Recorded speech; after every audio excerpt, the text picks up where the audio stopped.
Hi there, it's Donovan, and welcome back to One Last Game, where One Last is kind of like an addiction. It'd be fitting if I recorded this episode in the wild, but It probably sound like ass. at least I got my totally super real and from the wild Mrs. Bamboo at my side. Much like how Mr. Bamboo over there had to change locations, all good things must come to an end. And with the release of Hyrule Warriors Age of Imprisonment, the 8-year-long reign of the Wild Era of The Legend of Zelda will finally come to a close.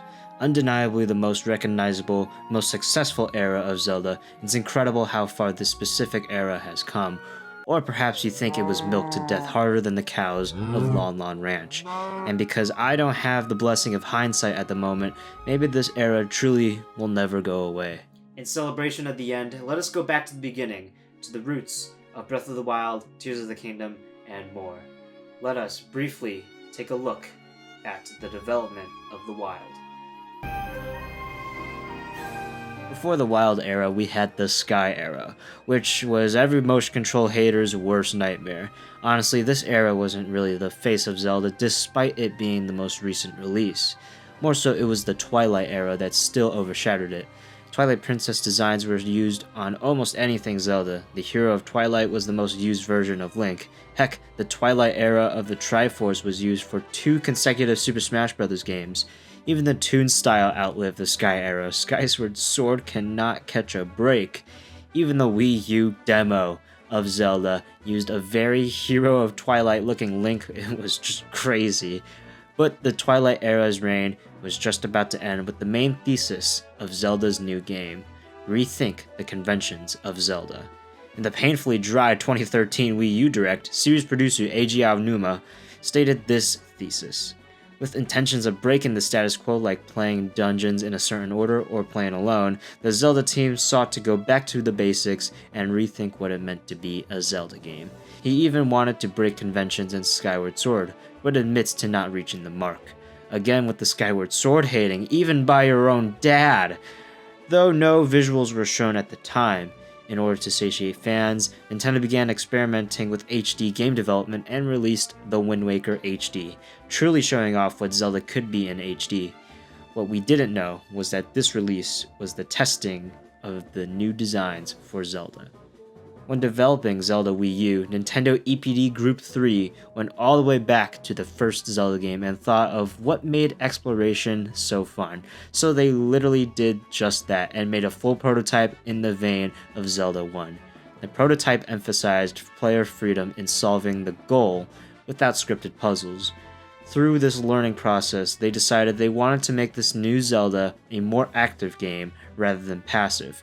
What that means is making a game where the user can think and decide on their own where they go and what they want to do. For one, removing walls you cannot climb, destroying predetermined barriers so the player defines the route. Director Hidemaru Fujibayashi coins this design as multiplicative gameplay. In the strive for multiplicative gameplay, the Zelda team created an advanced physics system where elements and materials react with each other. That way, instead of one puzzle solution, players can come up with an infinite amount of solutions. They tested these ideas too in their Zelda 1 prototype. Nintendo not only makes fun games, but their prototypes look hella fun too, manifesting another Giga Leak to get this playable. I was just kidding! After these two fine gentlemen finished up a good meal, they thought to themselves how to make this multiplicative gameplay, more immersive. So they thought of not just a physics system, but a chemistry system. Items burn, wind moves, metal attracts lightning. These are all examples of bringing realism into the world. Everything in this new Zelda game would be connected. The entire world, items, enemies, and assets are all one of the same laws. Going back to the prototype, you can see these chemistry rules tested. You may think by adding all of these physics and chemistry systems, the developers were going for an ultra-realistic feeling game. That could not be further from the case. Nintendo has always put gameplay first, and these systems were a means to bring player expression and creativity to the forefront. So how was this gameplay first mindset achieved through its art style? When experimenting with the Wind Waker HD, the team thought that this art style perfectly embodied what the team was looking for: an art style with which it is super easy to lie. With the Wind Waker as the jumping off point, they went with the mantra of refreshing and full flavored. So what kind of ideas sprouted from this mantra? In order to break free from the traditions of Zelda, the team came up with some of the most unhinged, wide, and vast array of art for this new title. There's Hyrule Wars with an alien invasion concept that looks so out of place in a Zelda game, but that's the beauty of brainstorming, just throwing anything at the wall. There was Tracksuit Link, Biker Link, Musician Link. Link was even getting the Mario Galaxy treatment and was going up against Metroids. Again, we're seeing a lot of references to Zelda 1 as the team kept the idea of back to basics. Probably the most wild ideas were the initial concepts for what became Guardians. Now, you'd think Guardians are already terrifying enough, but these put anything from Twilight Princess to shame. For a second, I thought I was playing Silent Hill. That technological, otherworldly alien feel from previous concepts were not lost, however, as they were iterated into Sheikah technology. Now, when it came to Link, you may notice something different about his tunic, and no, you are not colorblind. We thought that the iconic green tunic and hat had become expected, so we wanted to mix things up and update his look. Interestingly, though, nobody on the team said, "Let's make him blue." It just organically ended up that way. Eventually, the team finally settled on an art style that feels like a mix between The Wind Waker and Twilight Princess. It's adopted the cel-shaded, almost cartoony feel of The Wind Waker while keeping realistic proportions and textures like Twilight Princess. Now, where did the easy lie part come into play? In adopting a consistent art style, many gameplay aspects can look fast and cartoony while still feeling grounded and realistic. For example, killing animals or enemies will cartoonishly poof away, but the results are a realistic and expected item drop. Or cooking food has a realistic and expected result, but cuts down on time by having them dance around and poof into the newly formed dish. Or Link eating, he just scarfs everything down like Kirby.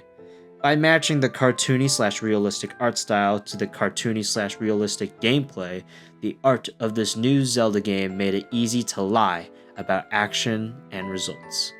So now all of the ingredients were there, and it was time to show off the visuals of this new Zelda game to the public. It was E3 2014 where Eiji Aonuma first showed off the brand new look of Zelda. Fun to see where this all began. This supposed Link hops off of his horse, firing an ancient arrow which reveals the release year of 2015. Guys, please, the stand-up routine is great, but please give some other clowns the spotlight. Oh. This trailer evoked the epicness, the mystery, the wild of Zelda Wii U. People didn't even know if that was even Link, or even a man at that. Aonuma toyed with this idea, but later confirmed it. Yeah, it's Link. At the 2014 Game Awards, we saw our first ever gameplay of Zelda Wii U with Aonuma and Miyamoto sitting and chatting about. It's fascinating to see how strangely familiar yet very different this build is. The paraglider was called and looked more like the sailcloth from Skyward Sword, and there was actual Wii U gamepad functionality with it acting as the map. Are you sure that this will be released next year? Yes. All of the staff members are working together and doing their best. Star Fox? You're asking me that now? No worries about Star Fox. Oh, that's good news. Star Fox will arrive before The Legend of Zelda next year. The way it uses the gamepad is really starting to feel good. In 2015, absolutely no word on Zelda Wii U and a no-show for E3. During this time, the team most likely got this very fun email from Aonuma, even put a smiley face so everything's all good. He stated, "Rather than sticking to a specific schedule, the team wants to make this the most complete and the best game it can possibly be. The new launch timing has not yet been determined. Very admirable for Nintendo to give ample time for the developers to create the best game they can, despite it being pretty clear it'd secretly be a launch title for the Nintendo Switch. Kind of the same situation as Super Mario Bros. Wonder, where they got ample time, but I mean, they kind of had to align it with the Super Mario Bros. Movie." Reggie edged on fans in a Nintendo Direct that it'd be releasing in 2016. Luckily, in 2016, Nintendo was kicking rocks with, "You gotta be fucking kidding me." So all they had to show at E3 2016 was only Zelda Wii U, now known as Breath of the Wild. This was the first E3 I ever watched, mainly because I was anticipating any news on the Nintendo NX and I received a blue elf instead. I clicked off in disappointment. But E3 did not disappoint. The booth was purely Breath of the Wild themed, a banger trailer, Nintendo Treehouse shenanigans, and demos. It was a dire time from Nintendo, but one filled with hope. When the Nintendo Switch was first revealed, the first game ever shown was Breath of the Wild. This game was not only a big stepping point for The Legend of Zelda, but for Nintendo, and disappoint it did not. Really, the only reason to buy a Nintendo Switch at launch was Breath of the Wild. This marks the beginning of the Wild Era, where many games, theories, and careers began. Because of the elusiveness of Breath of the Wild's timeline placement, I remember theories going absolutely rampant for this game. Every single item, location, text blurb were analyzed to death by Zelda YouTube channels. It was an era of excitement and wonder. This game went on to be a cultural phenomenon, selling 30+ million pieces 8 years on. This game inspired other developers and changed gaming forever with its immersive open world and dopamine-inducing multiplicative gameplay. It even won Game of the Year and was my favorite game of all time for a period. This was the first time a Zelda game sold over 10 million pieces. Zelda was always a Nintendo top dog, but to this caliber was unprecedented. The Wild Era was here to stay. The hero of the Wild was slowly but surely becoming the new face of the series. He got his placement in Mario Kart 8 Deluxe and was the Zelda rep in Super Smash Bros. Ultimate. This hero was everywhere. Nintendo may still use the Hero of Twilight as their standard Link representative, but the Hero of the Wild is easily the most recognizable. Just think, Link is more widely known as blue rather than green. 2 years after the release, and it seems that this era was just getting started as the sequel to The Legend of Zelda Breath of the Wild was now in development. But the Wild Era wasn't completely dominant, as the era of Light and Dark was getting some love with a new chibi cutesy art style with Link's Awakening, and double dipping with Echoes of Wisdom. In any case, the Wild Era was still on people's minds now that a sequel was coming, so you know theories ran wild.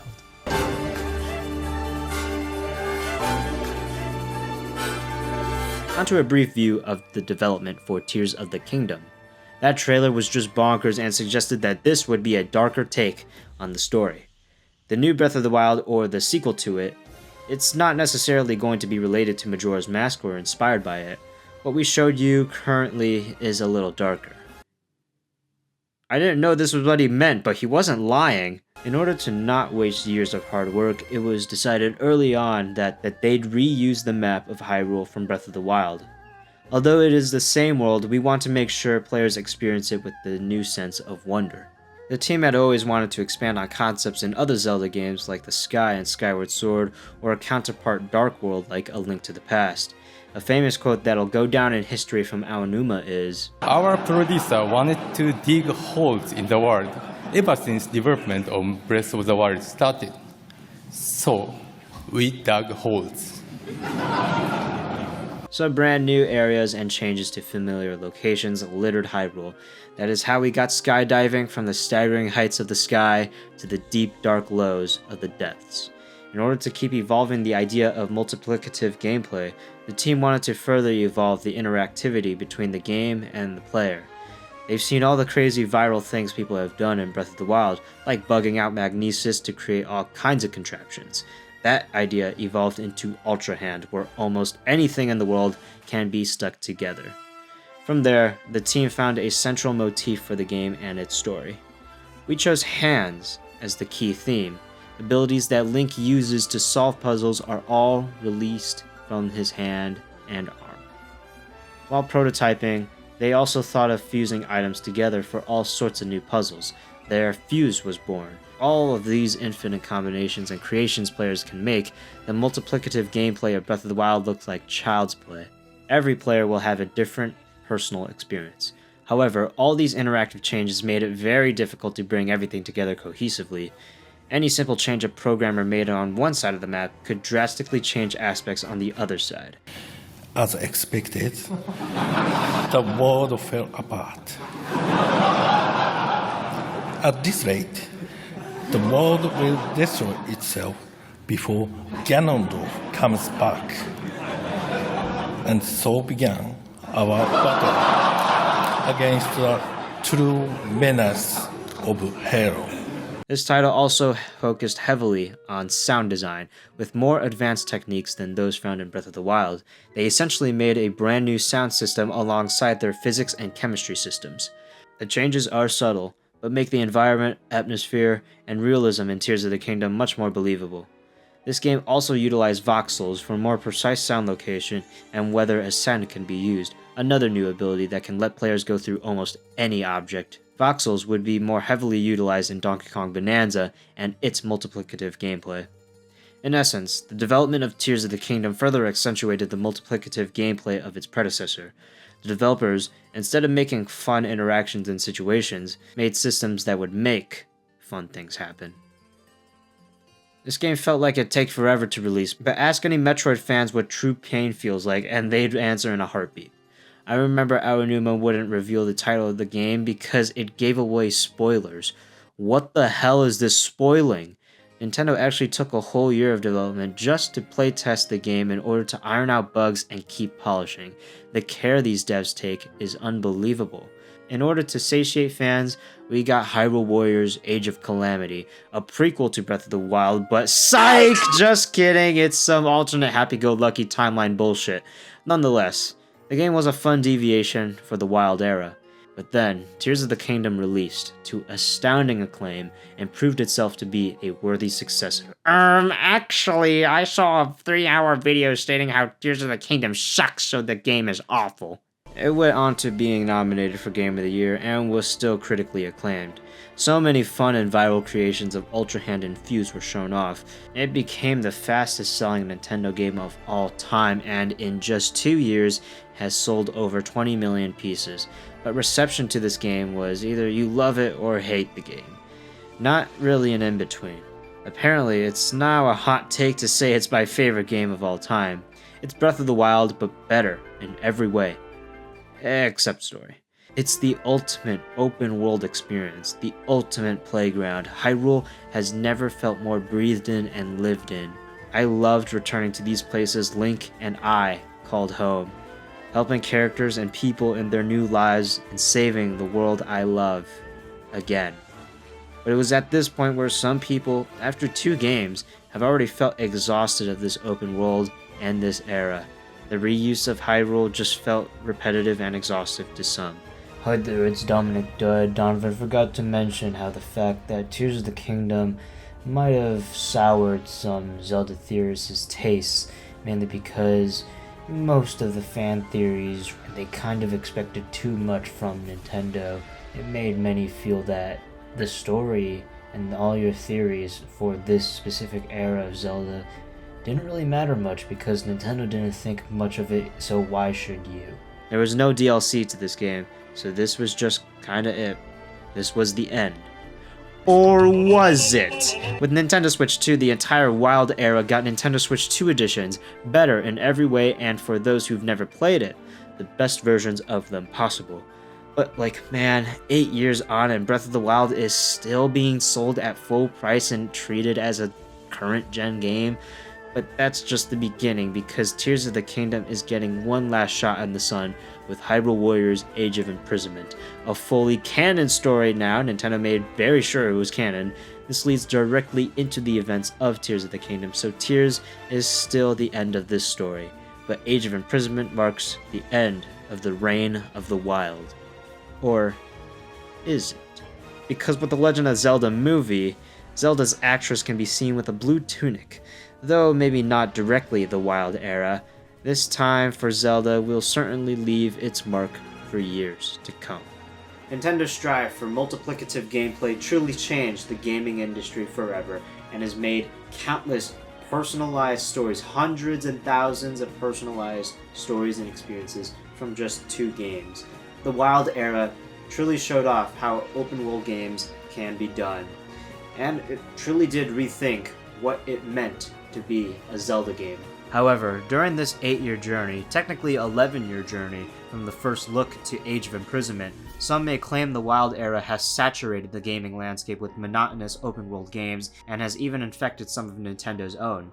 Some may feel the Wild Era has forever changed Zelda for the worse in the strive to break conventions and limitations. The Wild Era is by far Zelda's most successful, most recognizable, and the longest running era. But like everything, it has to end. I absolutely love the Wild Era. Its characters, its locations, its moments will forever stay in my mind as the peaks of gaming. But I do think it is time to move on. I'm excited for the future of Zelda. Zelda and Nintendo in general's biggest strength is their ability to keep on innovating and shaking things up. So let's hope that one day Zelda can one day, I hope Zelda can one day let go of the wild. Heading into the comment corner from the episode about the Metroid Prime trilogy, we have one from No Touch Ship, where he says, I personally think they canceled the original development for Prime 4 because Nintendo saw how successful Breath of the Wild was and wanted all of their games to shift towards that direction of gameplay. Now, I think that Breath of the Wild truly did kind of, in a way, infect a lot of Nintendo's other development groups, and it totally did change the gaming landscape forever. But I don't think Metroid Prime 4 or most Nintendo games are striving for an open world feel.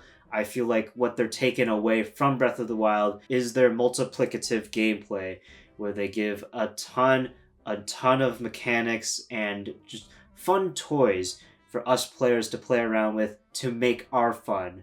I think that can be greatly seen in Donkey Kong Bonanza, but maybe Mario Kart World took the wrong lessons from Zelda by making it just an open world, but even I think that argument is a little bit stupid. I think that's just a logical progression of that series. So it's not that Nintendo is leaning more on open world style games. I think they're more so leaning towards more open-ended, multiplicative gameplay. That's it from One Last Game, but you know there's always one last game, like how this was definitely not the last Wild Era game, because news just came in, source from my ass. The new Zelda game is The Legend of Zelda and Her Delicious Booty Cheeks. You can't stop the cheeks!